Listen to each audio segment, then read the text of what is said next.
In the 2nd year of the reign of Nebuchadnezzar, Nebuchadnezzar had dreams. His spirit was troubled, and his sleep left him.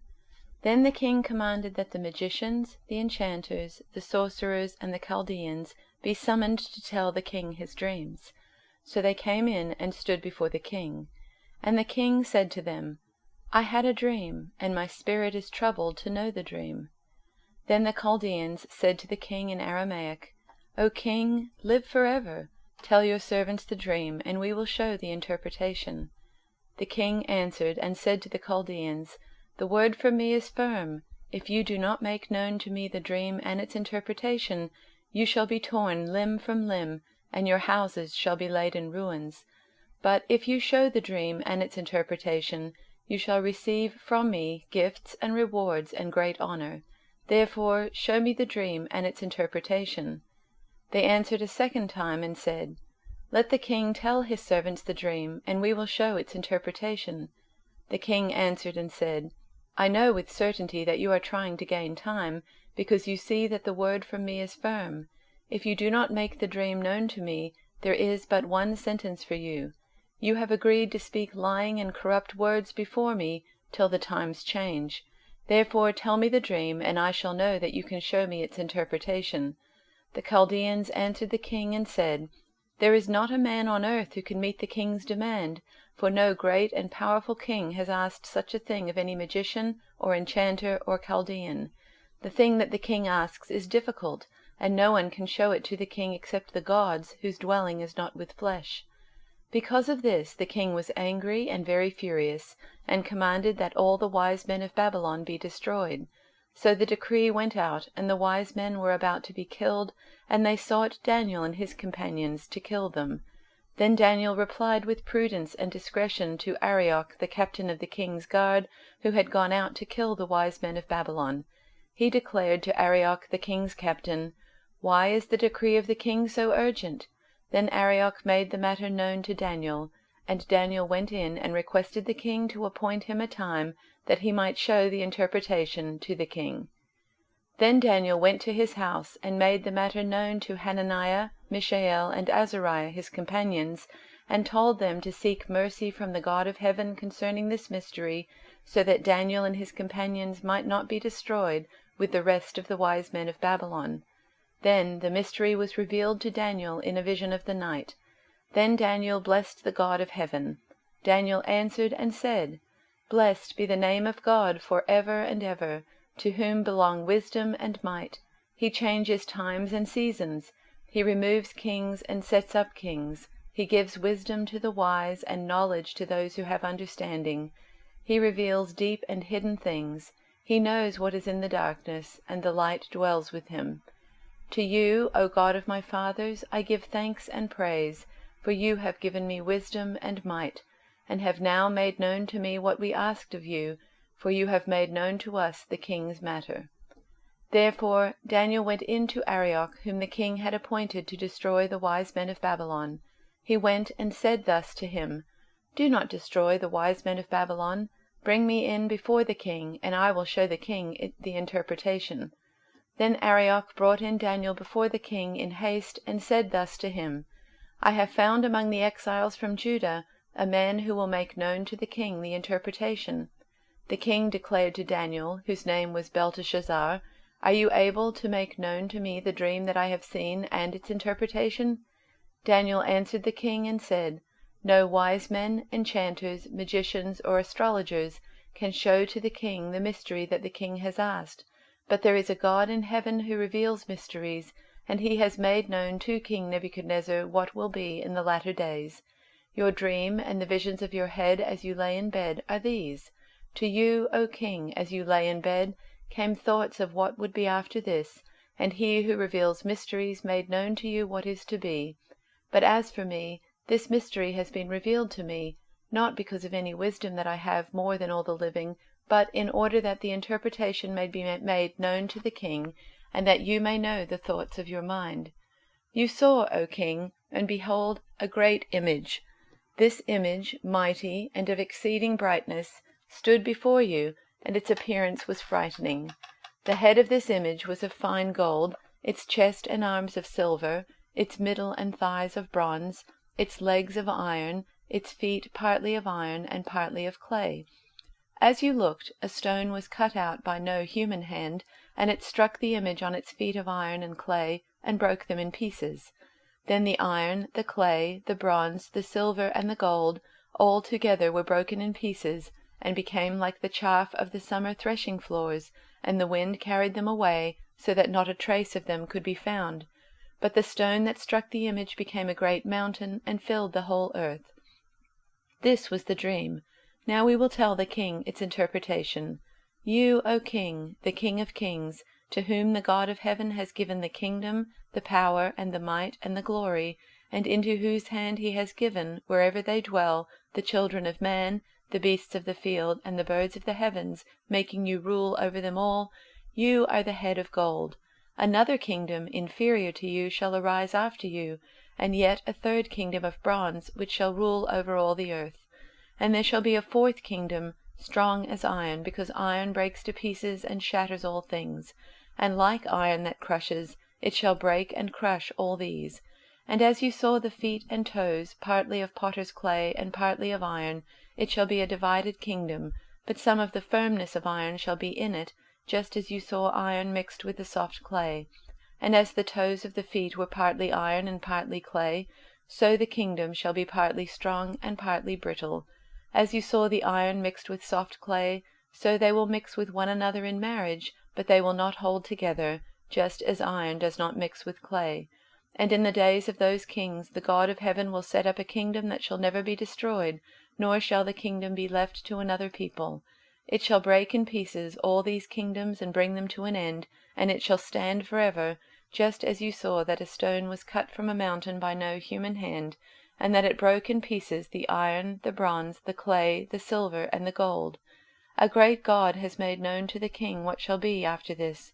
The dream is certain, and its interpretation sure. Then King Nebuchadnezzar fell upon his face, and paid homage to Daniel, and commanded that an offering and incense be offered up to him. The king answered and said to Daniel, Truly your God is God of gods, and Lord of kings, and a revealer of mysteries, for you have been able to reveal this mystery. Then the king gave Daniel high honors and many great gifts, and made him ruler over the whole province of Babylon, and chief prefect over all the wise men of Babylon.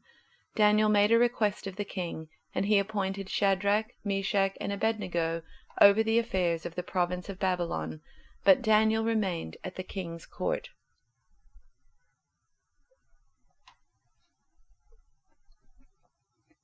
In the 2nd year of Nebuchadnezzar's reign, Nebuchadnezzar dreamed such dreams that his spirit was troubled, and his sleep left him.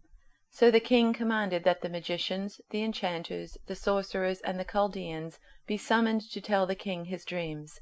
When they came in and stood before the king, he said to them, I have had such a dream that my spirit is troubled by the desire to understand it. The Chaldeans said to the king, in Aramaic, O king, live forever. Tell your servants the dream, and we will reveal the interpretation. The king answered the Chaldeans, This is a public decree. If you do not tell me both the dream and its interpretation, you shall be torn limb from limb, and your houses shall be laid in ruins. But if you do tell me the dream and its interpretation, you shall receive from me gifts and rewards and great honor. Therefore tell me the dream and its interpretation. They answered a second time, Let the king first tell his servants the dream, then we can give its interpretation.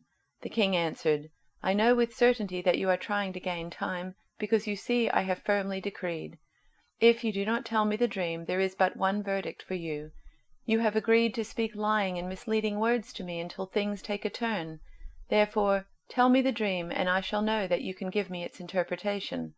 The Chaldeans answered the king, There is no one on earth who can reveal what the king demands. In fact, no king, however great and powerful, has ever asked such a thing of any magician or enchanter or Chaldean. The thing that the king is asking is too difficult, and no one can reveal it to the king except the gods whose dwelling is not with mortals. Because of this, the king flew into a violent rage, and commanded that all the wise men of Babylon be destroyed. The decree was issued, and the wise men were about to be executed, and they looked for Daniel and his companions to execute them. Then Daniel responded with prudence and discretion to Arioch, the king's chief executioner, who had gone out to execute the wise men of Babylon. He asked Arioch, the royal official, "Why is the decree of the king so urgent?" Arioch then explained the matter to Daniel. So Daniel went in and requested that the king give him time, and he would tell the king the interpretation. Then Daniel went to his home and informed his companions, Hananiah, Mishael, and Azariah, and told them to seek mercy from the God of heaven concerning this mystery, so that Daniel and his companions with the rest of the wise men of Babylon might not perish. Then the mystery was revealed to Daniel in a vision of the night, and Daniel blessed the God of heaven. Daniel said, "Blessed be the name of God from age to age, for wisdom and power are his. He changes times and seasons, deposes kings, and sets up kings.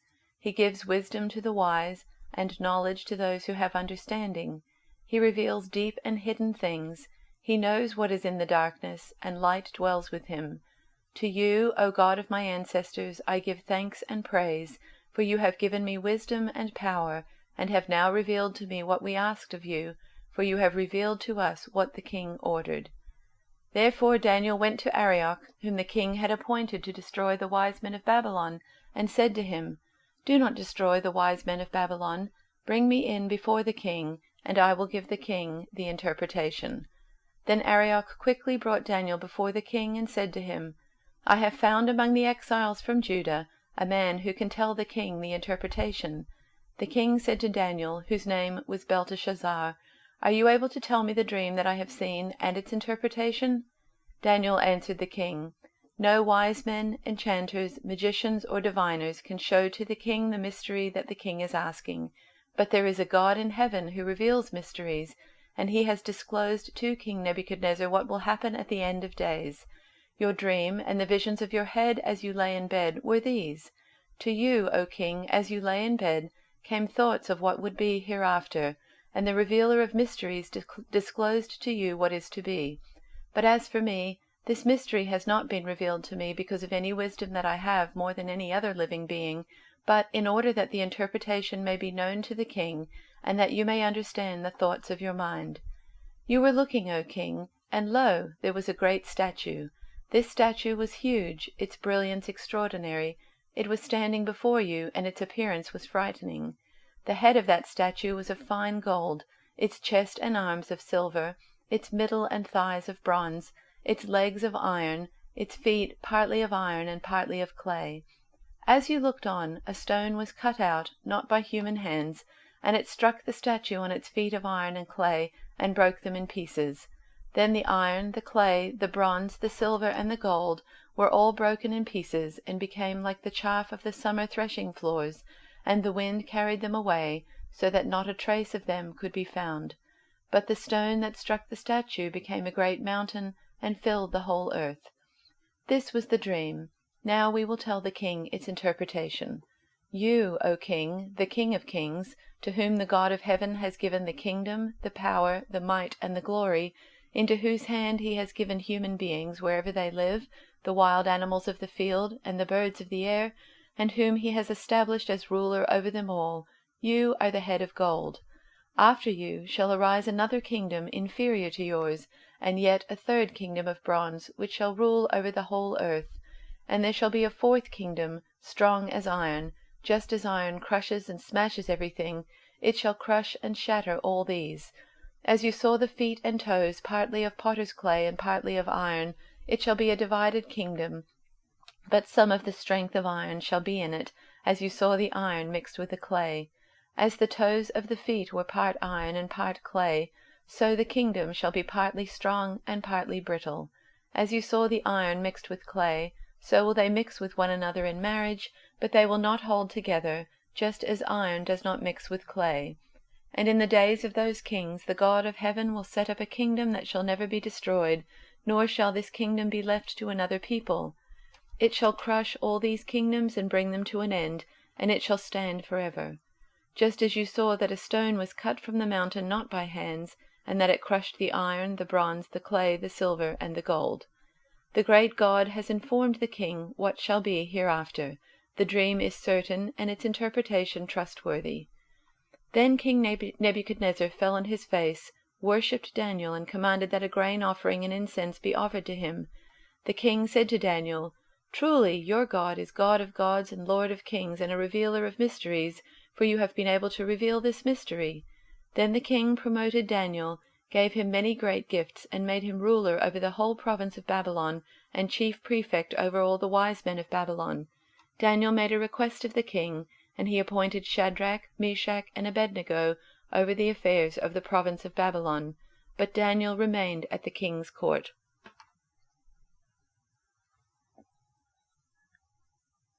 In the 2nd year of his reign, Nebuchadnezzar had dreams. His mind was troubled, and he could not sleep. So the king summoned the magicians, enchanters, sorcerers, and astrologers to tell him what he had dreamed. When they came in and stood before the king, he said to them, "I have had a dream that troubles me, and I want to know what it means." Then the astrologers answered the king, "May the king live forever! Tell your servants the dream, and we will interpret it." The king replied to the astrologers, "This is what I have firmly decided. If you do not tell me what my dream was and interpret it, I will have you cut into pieces and your houses turned into piles of rubble. But if you tell me the dream and explain it, you will receive from me gifts and rewards and great honor. So tell me the dream and interpret it for me." Once more they replied, "Let the king tell his servants the dream, and we will interpret it." Then the king answered, "I am certain that you are trying to gain time, because you realize that this is what I have firmly decided. If you do not tell me the dream, there is only one penalty for you. You have conspired to tell me misleading and wicked things, hoping the situation will change. So then, tell me the dream, and I will know that you can interpret it for me." The astrologers answered the king, "There is no one on earth who can do what the king asks. No king, however great and mighty, has ever asked such a thing of any magician or enchanter or astrologer. What the king asks is too difficult. No one can reveal it to the king except the gods, and they do not live among humans." This made the king so angry and furious that he ordered the execution of all the wise men of Babylon. So the decree was issued to put the wise men to death, and men were sent to look for Daniel and his friends to put them to death. When Arioch, the commander of the king's guard, had gone out to put to death the wise men of Babylon, Daniel spoke to him with wisdom and tact. He asked the king's officer, "Why did the king issue such a harsh decree?" Arioch then explained the matter to Daniel. At this, Daniel went in to the king and asked for time, so that he might interpret the dream for him. Then Daniel returned to his house and explained the matter to his friends Hananiah, Mishael, and Azariah. He urged them to plead for mercy from the God of heaven concerning this mystery, so that he and his friends might not be executed with the rest of the wise men of Babylon. During the night the mystery was revealed to Daniel in a vision. Then Daniel praised the God of heaven and said, "Praise be to the name of God for ever and ever. Wisdom and power are his. He changes times and seasons. He deposes kings and raises up others. He gives wisdom to the wise and knowledge to the discerning. He reveals deep and hidden things. He knows what lies in darkness, and light dwells with him. I thank and praise you, God of my ancestors. You have given me wisdom and power. You have made known to me what we asked of you. You have made known to us the dream of the king." Then Daniel went to Arioch, whom the king had appointed to execute the wise men of Babylon, and said to him, "Do not execute the wise men of Babylon. Take me to the king, and I will interpret his dream for him." Arioch took Daniel to the king at once, and said, "I have found a man among the exiles from Judah who can tell the king what his dream means." The king asked Daniel, also called Belteshazzar, "Are you able to tell me what I saw in my dream and interpret it?" Daniel replied, "No wise man, enchanter, magician, or diviner can explain to the king the mystery he has asked about, but there is a God in heaven who reveals mysteries. He has shown King Nebuchadnezzar what will happen in days to come. Your dream and the visions that passed through your mind as you were lying in bed are these. As your majesty was lying there, your mind turned to things to come, and the revealer of mysteries showed you what is going to happen. As for me, this mystery has been revealed to me, not because I have greater wisdom than anyone else alive, but so that your majesty may know the interpretation, and that you may understand what went through your mind. Your majesty looked, and there before you stood a large statue, an enormous, dazzling statue, awesome in appearance. The head of the statue was made of pure gold, its chest and arms of silver, its belly and thighs of bronze, its legs of iron, its feet partly of iron and partly of baked clay. While you were watching, a rock was cut out, but not by human hands. It struck the statue on its feet of iron and clay and smashed them. Then the iron, the clay, the bronze, the silver, and the gold were all broken to pieces and became like chaff on a threshing floor in the summer. The wind swept them away without leaving a trace. But the rock that struck the statue became a huge mountain and filled the whole earth. This was the dream, and now we will interpret it to the king. Your Majesty, you are the King of Kings. The God of heaven has given you dominion and power and might and glory. In your hands he has placed all mankind and the beasts of the field and the birds in the sky. Wherever they live, he has made you ruler over them all. You are that head of gold. After you, another kingdom will arise, inferior to yours.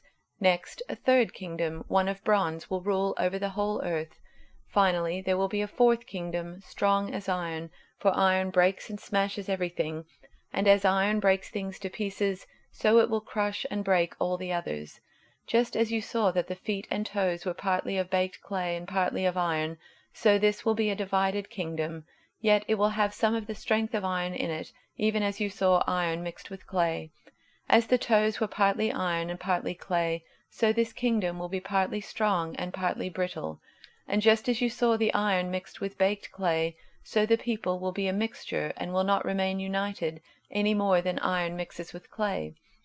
In the time of those kings, the God of heaven will set up a kingdom that will never be destroyed, nor will it be left to another people.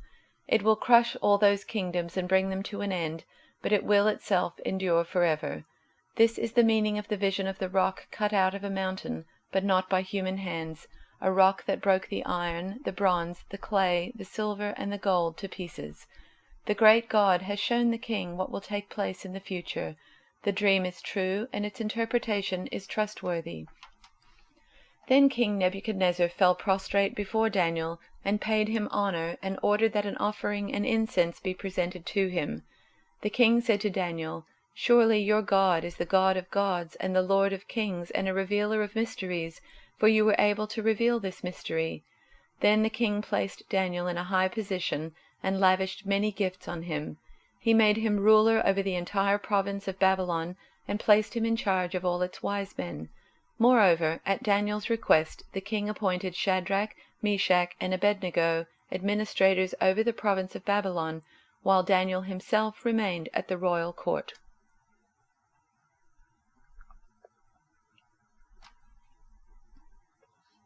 One night, during the 2nd year of his reign, Nebuchadnezzar had such disturbing dreams that he couldn't sleep.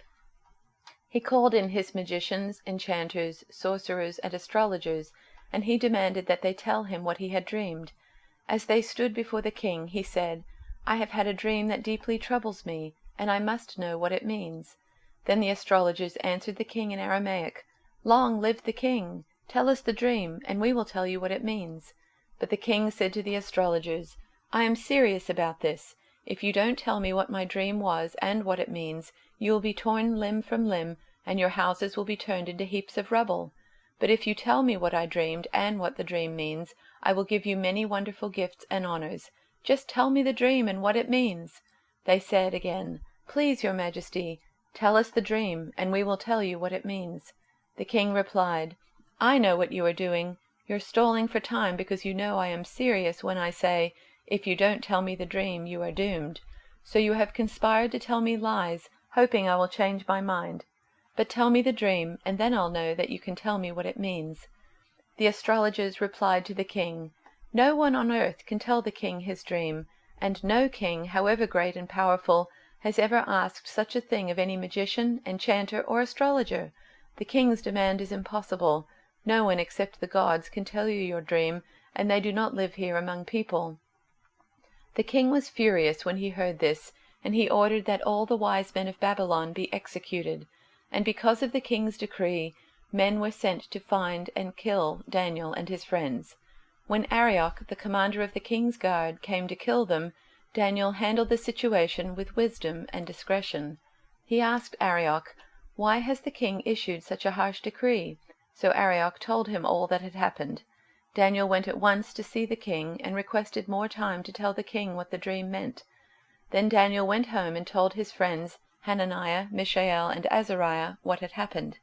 He urged them to ask the God of heaven to show them his mercy by telling them the secret, so they would not be executed along with the other wise men of Babylon. That night the secret was revealed to Daniel in a vision. Then Daniel praised the God of heaven. He said, "Praise the name of God for ever and ever, for he has all wisdom and power. He controls the course of world events. He removes kings and sets up other kings. He gives wisdom to the wise and knowledge to the scholars. He reveals deep and mysterious things, and knows what lies hidden in darkness, though he is surrounded by light. I thank and praise you, God of my ancestors, for you have given me wisdom and strength. You have told me what we asked of you, and revealed to us what the king demanded."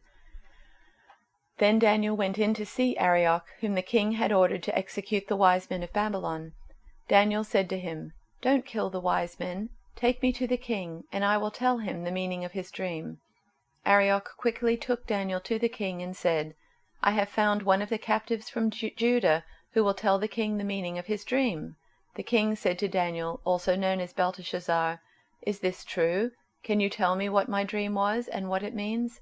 Daniel replied, "There are no wise men, enchanters, magicians, or fortune-tellers who can reveal the king's secret, but there is a God in heaven who reveals secrets, and he has shown King Nebuchadnezzar what will happen in the future.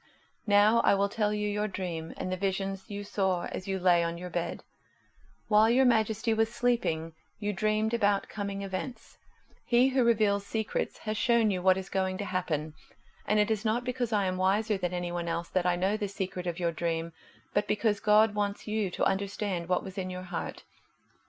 In your vision, your majesty, you saw standing before you a huge shining statue of a man. It was a frightening sight. The head of the statue was made of fine gold, its chest and arms were silver, its belly and thighs were bronze, its legs were iron, and its feet were a combination of iron and baked clay. As you watched, a rock was cut from a mountain, but not by human hands. It struck the feet of iron and clay, smashing them to bits. The whole statue was crushed into small pieces of iron, clay, bronze, silver, and gold. Then the wind blew them away without a trace, like chaff on a threshing floor. But the rock that knocked the statue down became a great mountain that covered the whole earth. That was the dream. Now we will tell the king what it means. Your majesty, you are the greatest of kings. The God of heaven has given you sovereignty, power, strength, and honor. He has made you the ruler over all the inhabited world, and has put even the wild animals and birds under your control. You are the head of gold. But after your kingdom comes to an end, another kingdom, inferior to yours, will rise to take your place. After that kingdom has fallen, yet a third kingdom, represented by bronze, will rise to rule the world. Following that kingdom, there will be a fourth one, as strong as iron.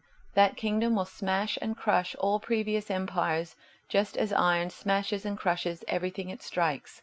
The feet and toes you saw were a combination of iron and baked clay, showing that this kingdom will be divided. Like iron mixed with clay, it will have some of the strength of iron, but while some parts of it will be as strong as iron, other parts will be as weak as clay. This mixture of iron and clay also shows that these kingdoms will try to strengthen themselves by forming alliances with each other through intermarriage, but they will not hold together, just as iron and clay do not mix. During the reigns of those kings, the God of heaven will set up a kingdom that will never be destroyed or conquered. It will crush all these kingdoms into nothingness, and it will stand forever.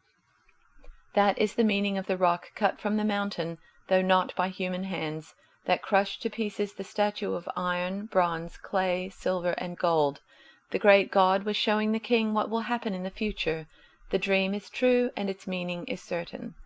Then King Nebuchadnezzar threw himself down before Daniel and worshipped him, and he commanded his people to offer sacrifices and burn sweet incense before him. The king said to Daniel, "Truly your God is the greatest of gods, the Lord over kings, a revealer of mysteries, for you have been able to reveal this secret." Then the king appointed Daniel to a high position, and gave him many valuable gifts. He made Daniel ruler over the whole province of Babylon, as well as chief over all his wise men. At Daniel's request, the king appointed Shadrach, Meshach, and Abednego to be in charge of all the affairs of the province of Babylon, while Daniel remained in the king's court.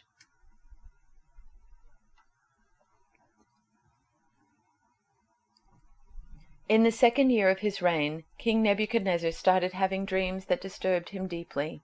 He couldn't sleep. He called in all the Babylonian magicians, enchanters, sorcerers, and fortune-tellers to interpret his dreams for him. When they came and lined up before the king, he said to them, "I had a dream that I can't get out of my mind. I can't sleep until I know what it means." The fortune-tellers, speaking in the Aramaic language, said, "Long live the king! Tell us the dream, and we will interpret it." The king answered the fortune-tellers, "This is my decree. If you can't tell me both the dream itself and its interpretation, I'll have you ripped to pieces, limb from limb, and your homes torn down. But if you tell me both the dream and its interpretation, I'll lavish you with gifts and honors. So go to it. Tell me the dream and its interpretation." They answered, "If it please your majesty, tell us the dream. We'll give the interpretation." But the king said, "I know what you're up to. You're just playing for time. You know you're up a tree. You know that if you can't tell me my dream, you're doomed. I see right through you. You're going to cook up some fancy stories and confuse the issue until I change my mind. Nothing doing. First tell me the dream, then I'll know that you're on the up and up with the interpretation and not just blowing smoke in my eyes." The fortune-tellers said, "Nobody anywhere can do what you ask, and no king, great or small, has ever demanded anything like this from any magician, enchanter, or fortune-teller. What you're asking is impossible, unless some god or goddess should reveal it, and they don't hang around with people like us." That set the king off. He lost his temper and ordered the whole company of Babylonian wise men killed. When the death warrant was issued, Daniel and his companions were included. They also were marked for execution. When Arioch, chief of the royal guards, was making arrangements for the execution, Daniel wisely took him aside and quietly asked what was going on. Why this all of a sudden? After Arioch filled in the background, Daniel went to the king and asked for a little time so that he could interpret the dream. Daniel then went home and told his companions Hananiah, Mishael, and Azariah what was going on. He asked them to pray to the God of heaven for mercy in solving this mystery, so that the 4 of them wouldn't be killed along with the whole company of Babylonian wise men. That night, the answer to the mystery was given to Daniel in a vision. Daniel blessed the God of heaven, saying, "Blessed be the name of God for ever and ever. He knows all, does all. He changes the seasons and guides history. He raises up kings and also brings them down. He provides both intelligence and discernment. He opens up the depths, tells secrets, sees in the dark, light spills out of him. God of all my ancestors, all thanks, all praise. You made me wise and strong, and now you've shown us what we asked for. You've solved the king's mystery." So Daniel went back to Arioch, who had been put in charge of the execution. He said, "Call off the execution. Take me to the king, and I'll interpret his dream." Arioch didn't lose a minute. He ran to the king, bringing Daniel with him, and said, "I've found a man from the exiles of Judah who can interpret the king's dream." The king asked Daniel, renamed in Babylonian Belteshazzar, "Are you sure you can do this? Tell me the dream I had and interpret it for me." Daniel answered the king, "No mere human can solve the king's mystery. I don't care who it is, no wise man, enchanter, magician, diviner. But there is a God in heaven who solves mysteries, and he has solved this one. He is letting King Nebuchadnezzar in on what is going to happen in the days ahead. This is the dream you had when you were lying on your bed, the vision that filled your mind. While you were stretched out on your bed, O king, thoughts came to you regarding what is coming in the days ahead. The revealer of mysteries showed you what will happen, but the interpretation is given through me, not because I'm any smarter than anyone else in the country, but so that you will know what it means, so that you will understand what you dreamed. What you saw, O king, was a huge statue standing before you, striking in appearance, and terrifying. The head of the statue was pure gold, the chest and arms were silver, The belly and hips were bronze, the legs were iron, and the feet were an iron-ceramic mixture. While you were looking at this statue, a stone cut out of a mountain by an invisible hand hit the statue, smashing its iron-ceramic feet. Then the whole thing fell to pieces, iron, tile, bronze, silver, and gold, smashed to bits. It was like scraps of old newspapers in a vacant lot in a hot, dry summer, blown every which way by the wind, scattered to oblivion. But the stone that hit the statue became a huge mountain, dominating the horizon. This was your dream. And now we'll interpret it for the king. You, O king, are the most powerful king on earth. The God of heaven has given you the works, rule, power, strength, and glory. He has put you in charge of men and women, wild animals and birds, all over the world. You're the head ruler, you are the head of gold. But your rule will be taken over by another kingdom, inferior to yours, and that one by the third, a bronze kingdom, but still ruling the whole land, and after that by a fourth kingdom, iron-like in strength. Just as iron smashes things to bits, breaking and pulverizing, it will bust up the previous kingdoms. But then the feet and toes that ended up as a mixture of ceramic and iron will deteriorate into a mongrel kingdom with some remains of iron in it. Just as the toes of the feet were part ceramic and part iron, it will end up a mixed bag of the breakable and unbreakable. That kingdom won't bond, won't hold together any more than iron and clay hold together. But throughout the history of these kingdoms, the God of heaven will be building a kingdom that will never be destroyed, nor will this kingdom ever fall under the domination of another. In the end it will crush the other kingdoms and finish them off, and come through it all standing strong and eternal. It will be like the stone cut from the mountain by the invisible hand that crushed the iron, the bronze, the ceramic, the silver, and the gold. The great God has let the king know what will happen in the years to come. This is an accurate telling of the dream, and the interpretation is also accurate. When Daniel finished, King Nebuchadnezzar fell on his face in awe before Daniel. He ordered the offering of sacrifices and burning of incense in Daniel's honor. He said to Daniel, "Your God is beyond question the God of all gods, the master of all kings, and he solves all mysteries, I know, because you've solved this mystery." Then the king promoted Daniel to a high position in the kingdom, lavished him with gifts, and made him governor over the entire province of Babylon, and the chief in charge of all the Babylonian wise men. At Daniel's request, the king appointed Shadrach, Meshach, and Abednego to administrative posts throughout Babylon, while Daniel governed from the royal headquarters.